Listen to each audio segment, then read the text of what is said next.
Ujjwal Bharat news daily bulletin 9 AM में आपका स्वागत है। नमस्कार, उज्जवल भारत न्यूज़ के डेली बुलेटिन एट 9 AM में आप सभी का स्वागत है। पहले समाचार गुजरात से। कैसे पढ़ेगा गुजरात? विद्यार्थी पाठशाला में जा रहे हैं, लेकिन विदेश में खुद को विकसित कर रही है एक टीचर। ये एक ऐसी एक्सक्लूसिव कहानी है जहां गुजरात सरकार और मोदी सरकार द्वारा शिक्षा को लेकर कड़ी मेहनत करने की खूब चर्चा हो रही है।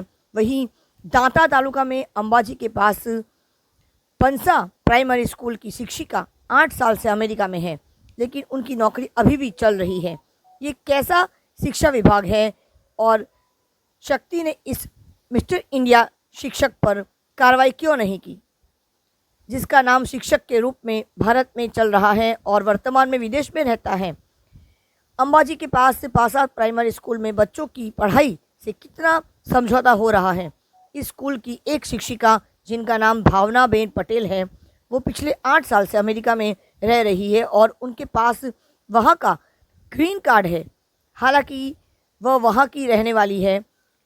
इस सरकारी स्कूल में शिक्षिका के रूप में उनका नाम बोला जा रहा है और इस बारे में कई बार अवगत कराने के बाद भी अधिकारियों द्वारा कोई ठोस कार्रवाई नहीं की जाती है। और ये शिक्षिका साल में एक बार दिवाली के समय आती है और दिवाली की छुट्टियों का वेतन भी निर्धारित करती है। आरोप लगाया है कि इस टीचर की पहुंच इससे भी ऊपर मानी जाती है, इसलिए जब ये टीचर यहाँ आती है तो कैजुअल राजस्व भी भोगती है।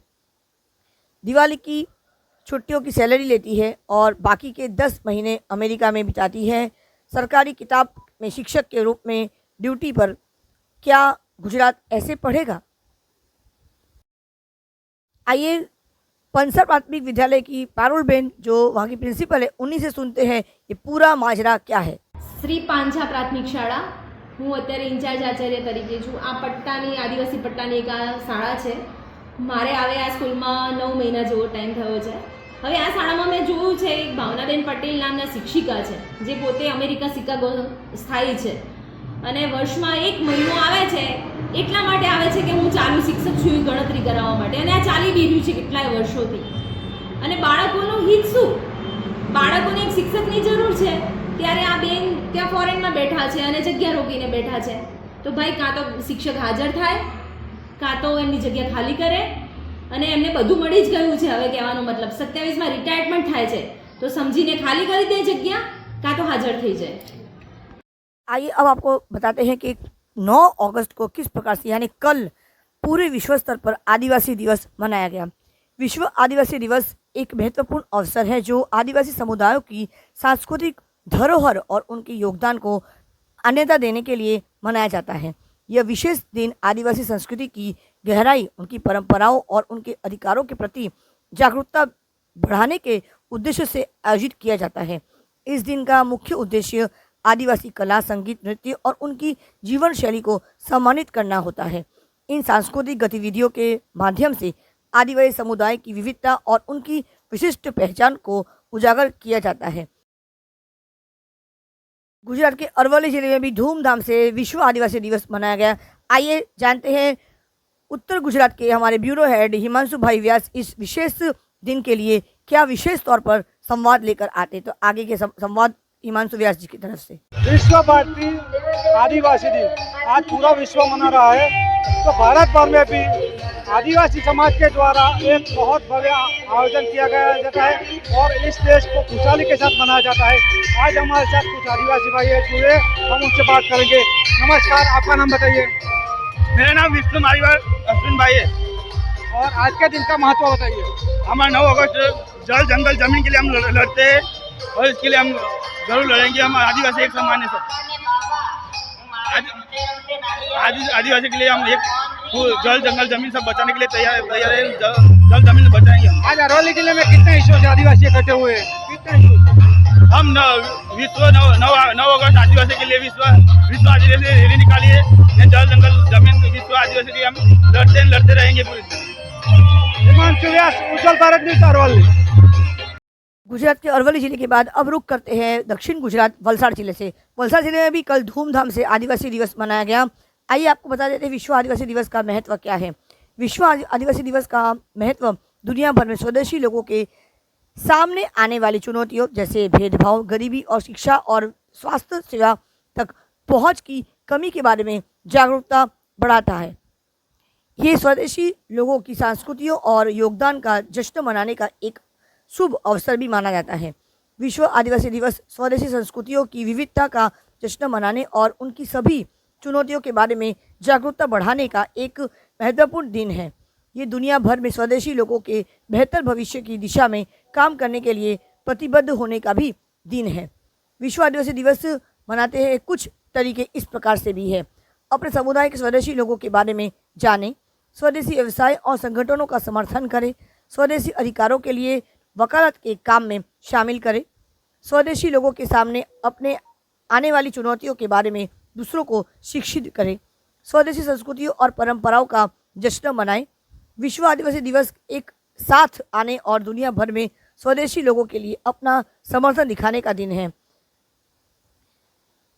इस दिन को मनाने की शुरुआत एक विश्व स्तर पर की गई है, विश्वव्यापी आंदोलन से हुई, जिसका उद्देश्य आदिवासी लोगों के अधिकारों और महत्वपूर्ण प्रतिबद्धताओं को मान्यता देना है। दुनिया भर की आबादी के में लगभग 6% हिस्सा होने के बावजूद आदिवासी समुदाय अक्सर हाशिए पर रहते हैं। इस तथ्य के बावजूद कि उनके पास समृद्ध सांस्कृतिक विविधता है, आदिवासी अधिकारों का सम्मान करने के लिए इस दिन को मनाने का विचार संयुक्त राष्ट्र के भीतर शुरू हुआ। इसका मुख्य उद्देश्य इन लोगों की स्वतंत्रता की रक्षा करना और ये सुनिश्चित करना था कि उनकी आवाज़ को दुनिया भर में मान्यता मिले। दिसंबर 1994 में संयुक्त राष्ट्र महासभा में विश्व के आदिवासी लोगों के वैश्विक दिवस को समझने और मान्यता देने के लक्ष्य को अपनाया। 9 अगस्त विश्व आदिवासी दिवस। इस खास दिन के मौके पर आपके साथ आदिवासी दिवस की तस्वीरें हम साझा कर रहे हैं, उनके विजुअल्स हम साझा कर रहे हैं। इस वर्ष विश्व आदिवासी दिवस 2024 की थीम है स्वनिर्णय के लिए परिवर्तन के एजेंट के रूप में स्वदेशी युवा यानी indigenous youth as agents of change for self determination रखी गई है। આપનું નામ? નીતિનભાઈ ધીરુભાઈ પટેલ। આજ રોજ જે આદિવાસી સમાજની રેલી કાઢવામાં આવેલી હતી એ વિશે કંઈ જોવા માંગો છો? આજે જે આદિવાસી રેલી કાઢવામાં આવી એ વિશ્વ આદિવાસી દિવસને દિવસે જે અમારું એકતા ગ્રુપ છે એના દ્વારા આ ગોડિયા સમાજના હોલથી વલસાડ સુધી ભવ્ય રેલીનું આયોજન કરવામાં આવ્યું હતું। એ રેલીમાં અનેક પ્રકારની કૃતિઓ રાખવામાં આવેલી હતી અને સમાજના ઉજાગર કરવાના સૂત્ર અને આ રેલીને સંબોધન માટે અનેક અમારા આદિવાસી આગેવાનો અને સંસ્થાપકો હાજરી આપી હતી અને આ રેલીમાં નાસ્તા તેમજ સારી રીતે શાંતિપૂર્ણક રેલી પૂરી કરી હતી અમે। આજ રોજ યુનો દ્વારા જાહેર કરેલા વિશ્વ આદિવાસી દિવસ નિમિત્તે આદિવાસી એકતા ગ્રુપ દ્વારા મહારેલીનું આયોજન કરવામાં આવ્યું હતું। તે રેલીની અંદર વલસાડ તાલુકા, વાંસદા તાલુકા, ધરમપુર તાલુકા અને કપરાડા તાલુકામાંથી યુવાનો ભાઈઓ બહેનો આવેલા હતા અને લગભગ 10 થી 11 કૃતિઓ રજૂ કરવામાં આવી હતી અને 7 થી 8,000 પબ્લિક આ રેલીમાં આવેલું હતું અને મોટું આયોજન કરવામાં આવ્યું હતું। એની સાથે નાસ્તાની અને પાણીની વ્યવસ્થા પણ કરવામાં આવી હતી અને ખાસ કરીને અમારા સાંસદ શ્રી ધવલભાઈ પટેલ જે દિલ્હીથી સ્પેશિયલ આ રેલી માટે આવવા માટે આવેલા હતા, તો એમનો પણ આપણે ખૂબ ખૂબ આભાર માનીએ છીએ। આ તબક્કે અંબુભાઈ પટેલ, જિલ્લા આદિવાસી મહામંત્રી વલસાડ। આજરોજ યુનો દ્વારા જાહેર કરવામાં આવેલી 9 તારીખને અનુસંધાને અમે સમગ્ર આદિવાસી ભાઈઓ બહેનો ભેગા થઈ ઉજવણી રૂપે આજની એક રેલી કાઢવામાં આવી હતી। તેમાં તમામ સમાજના દોડિયા સમાજ, કોકણા સમાજ, હળપતિ સમાજ, નાયકા સમાજ અને બીજા સમાજો ભેગા થઈને એકતા રૂપી આ થાય, સમગ્ર આદિવાસી ભેગા થાય એ રીતે આયોજન કરવામાં। પહેલા વર્ષે અમે એવું નક્કી કરવામાં આવ્યું કે આપણે પ્રાથમિક તબક્કે આ રેલીનું આયોજન કરીએ। તેમાં બી અમારા જે મુખ્ય આયોજક છે નીતિનભાઈ છે, અમીશભાઈ છે, ભાવેશભાઈ છે, સાથે આજ રોજ અમને જે પ્રોત્સાહિત રૂપે વલસાડના ધારાસભ્ય શ્રી ભરતભાઈ પટેલ અને એમની ટીમ સાથે હમણાં જે ચૂંટાઈ આવ્યા હતા જે ધવલભાઈ પટેલ એમણે બી હાજરી આપી અને અમને પ્રોત્સાહિત કર્યા। હવે પછી આવતા વર્ષે આ રેલીનું આયોજન સરસ રીતે કરવામાં આવે એ માટે હું અમારા સમગ્ર આદિવાસી ભાઈઓ બહેનોને આવકારું છું તથા આ રેલી દરમિયાન પોલીસ સ્ટાફ દ્વારા અમને સમગ્ર રીતે શિસ્તબદ્ધ રીતે રેલી કાઢવામાં જે મદદ કરી તે માટે આયોજકો અને પોલીસ તંત્રનો અમે આભાર માનીએ છીએ. ધન્યવાદ. वलसाड़ के बाद अब चलते हैं सीधे गुजरात के पाटन जिले में. पाटन में भी विश्व आदिवासी दिवस बहुत ही धूमधाम से मनाया गया. आइए आपको इस विश्व आदिवासी दिवस के बारे में कुछ और विशेष जानकारियाँ आपको दे देते हैं. इस थीम के पीछे का उद्देश्य यही है कि युवाओं को समाज में बदलाव लाने के लिए प्रेरित किया जाए. इस साल के थीम के मुताबिक और आदिवासी युवाओं को महत्वपूर्ण भूमिका पर ध्यान केंद्रित किया जाए. इस दिन के आदिवासी युवाओं को उनके अधिकार और अवसरों के प्रति जागरूक करता है, साथ ही उन्हें समाज में सकारात्मक बदलाव लाने की दिशा में प्रेरित करता है. आपको ये जानकर आश्चर्य होगा कि भारत में 500 से अधिक आदिवासी समूहों में से अनुमानित 75 प्राचीन आदिवासी समूह हैं जो प्राचीन कृषि तकनीकों, कम साक्षरता, आर्थिक पिछड़ेपन और स्थिर या घटती जनसंख्या की स्थिति में हो सकते हैं. इन प्राचीन आदिवासी समूहों की कमजोरियों का विश्लेषण करते समय कई मानदंडों पर विचार किया जा सकता है, लेकिन जो मुख्य विशेषता ध्यान देने योग्य है वो है इन समूहों की अत्यंत कम और या घटती जनसंख्या. खास करके गोंड जनजाति के बारे में अगर हम बात करें तो गोंड जनजाति मुख्य रूप से मध्य प्रदेश के छिंदवाड़ा जिले में पाई जाती है. इसके अलावा ये छत्तीसगढ़ के बस्तर जिले, महाराष्ट्र, आंध्र प्रदेश और उड़ीसा के कुछ हिस्सों में भी देखी जाती है.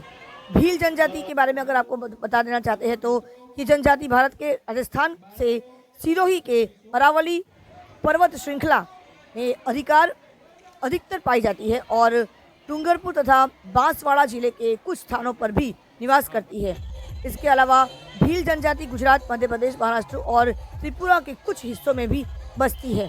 सांस्कृतिक आकर्षणों में गोमर नृत्य, थान गैरी, धार्मिक नृत्य और नाटक और बनेश्वर मेला शामिल है जो जनवरी या फरवरी में आयोजित होता है.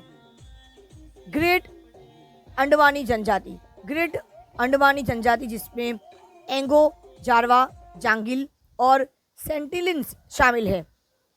उनको द्वीपों के पहले निवासी माना जाता था, लेकिन आज बड़ी संख्या में ये जनजातियाँ विलुप्त होने का कगार पर आ चुकी है. हालांकि ग्रेट अंडमानी की बची हुई जनसंख्या मुख्य रूप से जीवित रहने के अभियान और भारतीय संगठनों पर निर्भर है. संथाल जनजाति के बारे में अगर बात करें तो संथाल जनजातियों मुख्यत्व कृषि और पशुपालन पर निर्भर होती है. ये पश्चिम बंगाल के प्रमुख जनजातियाँ है और मुख्य रूप से बांकुड़ा और पुरुलिया जिले में पाई जाती है. ये बिहार, झारखंड, उड़ीसा और असम के कुछ हिस्सों में देखी जाती है. गारो जनजाति के बारे में अगर आपको बता दें तो गारो जनजातियाँ अपनी जीवंत जीवन शैली के लिए जानी जाती है. ये मुख्य रूप से मेघालय के पहाड़ियों और बांग्लादेश तथा पश्चिम बंगाल, असम और नागालैंड के कुछ हिस्सों में निवास करती है. मेघालय की अन्य जनजातियों में से गैरो जनजाति को पहचानना आसान होता है. मुंडा जनजाति के बारे में अगर बात करें तो इनकी बस्तियाँ मुख्यतः छोटा नागपुर, पठार क्षेत्र में स्थित है और मुख्य रूप से झारखंड के घने क्षेत्रों में पाई जाती है. इसके अतिरिक्त मुंडा जनजातियाँ पश्चिम बंगाल, छत्तीसगढ़, बिहार और उड़ीसा के कुछ हिस्सों में भी निवास करती है. आदिवासी समूह के जो आगेवान है वो इस दिन के बारे में विशेष तौर पे विश्व आदिवासी दिवस के बारे में वो क्या कहते हैं, आइए सुनते हैं. ભીલ હિતેશભાઈ ગાંડાભાઈ, ગામ ઝેકડા. 1982માં સંયુક્ત રાષ્ટ્ર સંઘમાં એક બેઠક યોજવામાં આવી અને એ બેઠકમાં પર્યાવરણની જાળવણીને લઈને એક પ્રશ્ન ઊભો થયો. તો એ સમયે વિશ્વના બધા દેશો ભેગા મળીને નક્કી કર્યું અને એના પછી છેલ્લી મિટિંગ 1994માં મળી બ્રાઝિલ ખાતે અને ત્યારથી 1994થી 9મી ઓગસ્ટને વિશ્વ આદિવાસી દિવસ તરીકે તેનું આયોજન કરવાની જાહેરાત કરી. આદિવાસી સમાજ હંમેશા પ્રકૃતિ પ્રેમી રહ્યો છે, જળ, જમીન અને જંગલનું રક્ષણ કરતો આવ્યો છે અને માત્ર ભારતમાં જ નહીં સમગ્ર વિશ્વમાં દુનિયાના 192 દેશોમાં આ વિશ્વ આદિવાસી દિવસની ઉજવણી 1994 થાય છે. તેમજ સોશિયલ મીડિયાના માધ્યમથી 1916થી લગભગ 6-7 વર્ષથી અમારા રાધનપુર ખાતે હારીજ, સમી, રાધનપુર અને સાતરપુર એમ ચારે તાલુકાઓના 42 ગામના આદિવાસી સમાજના ભાઈઓ, બહેનો, યુવા મિત્રો, ભૂલકાઓ બધા જ અમે સાથે મળીને એકબીજાના સાથ સહકારથી ખભાથી ખભો મિલાવીને ખૂબ સારી રીતે ધામધૂમથી 9મી ઓગસ્ટ વિશ્વ આદિવાસી દિવસનું આયોજન કરીએ છીએ. લોકો તરફથી ખૂબ સારો સહકાર અને સપોર્ટ મળે છે. શું નામ તમારું? મારું નામ હિતેશભાઈ ગાંડાભાઈ, ગામ ઝેકડા, તાલુકો સાંતરપુર, જિલ્લો પાટણ. ભારત દેશની અંદર વિશ્વ આદિવાસી દિવસ મનાવવામાં આવે છે. ત્યારથી કરીને અત્યાર સુધીમાં ભારતની અંદર 31મો આ વિશ્વ આદિવાસી દિવસ છે. અમે રાધનપુર, સાંતરપુર, સમી અને હારીજ તાલુકાના સમસ્ત આદિવાસી ભાઈઓ દ્વારા આ વિશ્વ આદિવાસી દિવસ અમે અત્યારે રાધનપુર મુકામે ઉજવીએ છીએ. અને અમારો આ આદિવાસી દિવસ આ વિસ્તારની અંદર 6થો આદિવાસી દિવસ અમે ઉજવી રહ્યા છીએ. ગાયત્રી મંદિરથી ગાંધી ચોક થઈ અને ગાંધી ચોકથી રિટર્ન ગાયત્રી મંદિર, અને હવે અમે સાંસ્કૃતિક પ્રોગ્રામ કરી અમારી આદિવાસી દિવસ અમે અત્યારે પછી પૂર્ણાહુતિ કરીશું. ઘણી બધી સંખ્યામાં અમારા આદિવાસી ભાઈઓ જોડાણા છે. અમારા આદિવાસી સમાજની સંસ્કૃતિ, પર્યાવરણ એની જાળવણી માટે આ વિશ્વ આદિવાસી દિવસ અમે મનાવીએ છીએ. જય ભારત. શું નામ આપનું? જય આદિવાસી. મારું નામ હરજીભાઈ ભાણાભાઈ, प्रमुख आदिवासी भील समाज. पाटन के विधायक किरीट पटेल ने मुख्यमंत्री को आखिर लिखा पत्र. आखिर क्यों? राज्य में PSI PI स्तर के अधिकारियों के तबादले को लेकर सरकार के गृह विभाग द्वारा लिए गए निर्णय को लेकर लिखा गया पत्र अनुचित है. पत्र में कहा गया है कि जिस रेंज में 5 साल से कार्यरत है उसका समी पर्वतीय रेंज को छोड़कर स्थानांतरण का निर्णय अनुचित है. इस निर्णय से अच्छे अधिकारियों को बड़ी कठिनाई का सामना करना पड़ता है. ऐसे अवैध सर्कुलर को रद्द करने के लिए मुख्यमंत्री को लिखा गया पत्र. રાજ્યના આદરણીય મૃદુ અને મક્કમ સંવેદનશીલ મુખ્યમંત્રી શ્રી ભૂપેન્દ્રભાઈ પટેલને એક પત્ર લખ્યો છે. અને પત્ર એટલા માટે લખ્યો છે કે થોડા સમય પહેલા ગુજરાત રાજ્યની અંદર પોલીસ સબ ઇન્સ્પેક્ટર અને પોલીસ ઇન્સ્પેક્ટર જે બિન હથિયારીની અંદર નોકરી કરે છે એમના માટે એક વિચિત્ર પરિપત્ર બહાર પાડવામાં આવ્યો કે એમને 5 વર્ષ સુધી જે રેન્જની અંદર નોકરી કરી હશે એ રેન્જની બાજુની રેન્જ સિવાય એમની બદલી કરવામાં આવશે. ખરેખર આવો પરિવર્તન હોઈ ના શકે. સરકાર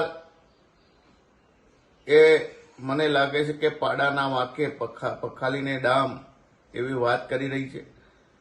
જે લોકો ખરેખર ભ્રષ્ટાચાર કરતા હોય, જે લોકો તોડબાજ હોય, જે લોકોને જાહેર જીવનની હેરાનગતિ કરતા હોય, જે કાયદાનું પાલન વ્યવસ્થિત રીતે ના કરાવતા હોય કે ના કરતા હોય એવા પોલીસ અધિકારીઓ વિરુદ્ધે કાર્યવાહી કરવાને બદલે જે લોકો ઓનેસ્ટ છે, જે સમર્પણની ભાવનાથી નોકરી કરે છે એવા તમામ લોકોને એક લાકડી હાંકવા એ યોગ્ય નથી.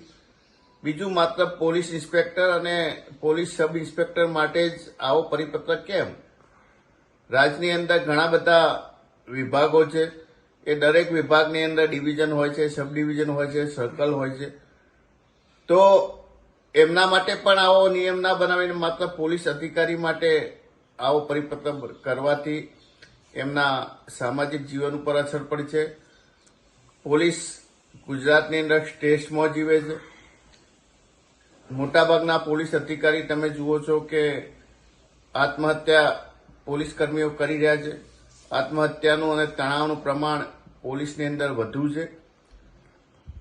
કોઈ પણ વ્યક્તિને જોબ સેટિસ્ફેક્શન ના હોય તો એ સારી રીતે જોબ કરી શકે નહીં. એટલે આવો ગેરકાયદેસર પરિપત્ર રદ કરવા માટે મેં મુખ્યમંત્રીને રજૂઆત કરી છે અને આગામી વિધાનસભાની અંદર પણ અમે આ મુદ્દો ઉઠાવવાના છે.